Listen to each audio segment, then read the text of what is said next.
లోపల దాక్కుంటావురా? ఎరా ఏసేంటి, ఇక్కడ ఒక్కడు కూడా మిగలకూడదు. నా ఇంటిపైకి నువ్వు అటాక్ వస్తావని నాకు తెలుసురా. ఏం శిష్య, షాక్ తిన్నావా? 10 మందిని వేసుకొని నలుగురిని బెదిరించి దాదాగిరి చేసి నీకే అని తెలివితేటలుంటే నిజాయితీ గల కుటుంబంలో పుట్టిన వాడిని నాకెన్నుండాలి. రేయ్, నీ ఫ్యామిలీలో ఒక్కడు కూడా బ్రతకడరా? అక్కడ మా ఫ్యామిలీలో ఎవరిపైన ఈగ వాలినా ఇక్కడ నీ చెల్లెలికి ఫస్ట్ నైట్ జరుగుతుంది. నువ్వు ఆగు. ఏం కావాలరా? నీకేం కావాలరా? నిన్ను ఎమ్మెల్యేగా చూడాలి శిష్య. అర్థం కాలేదా? నువ్వు ఎమ్మెల్యే కావాలంటే నేను నీ చెల్లెల్ని వదలాలి కదా శిష్య. ఏంట్రా, నాతో గేమ్స్ ఆడుకుంటున్నావా? అవును, గేమ్ స్టార్ట్ చేసింది నువ్వు. నన్ను కెలికి నా లైఫ్ ను డిస్టర్బ్ చేసింది నువ్వు.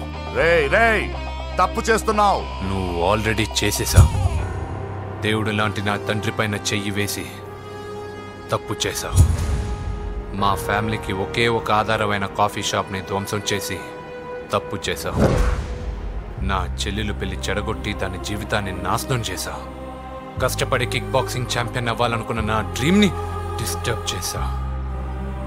నా బాడీలో బుల్లెట్ని దింపి చాలా పెద్ద తప్పు చేశావు. దిద్దుకో, నీ తప్పులన్నీ సరిదిద్దుకో. అప్పుడే నీ చెల్లెల్ని ఇంట్లో ఉంటుంది.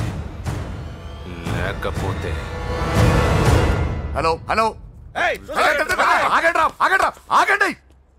ఏదో చిన్న పిల్లలు తప్పు చేస్తే తొందరపడాలా? పెద్దలుగా తప్పులు దిద్దినప్పుడే మనం పెద్దలంరా.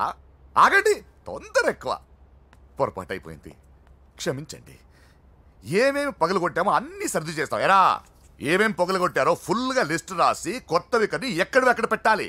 ఏంటే అమ్మా, అన్ని మర్చిపోండి. ఏమా, నువ్వు కోరుకున్న నీకు నచ్చిన కుర్రాడితోనే నీ పెళ్లి జరుగుతుంది. ఏంటే వస్తానండి. ఎరా, ఆ పెళ్లి కొడుకు ఎక్కడున్నా కొంచెం వెతికి తీసుకురండి.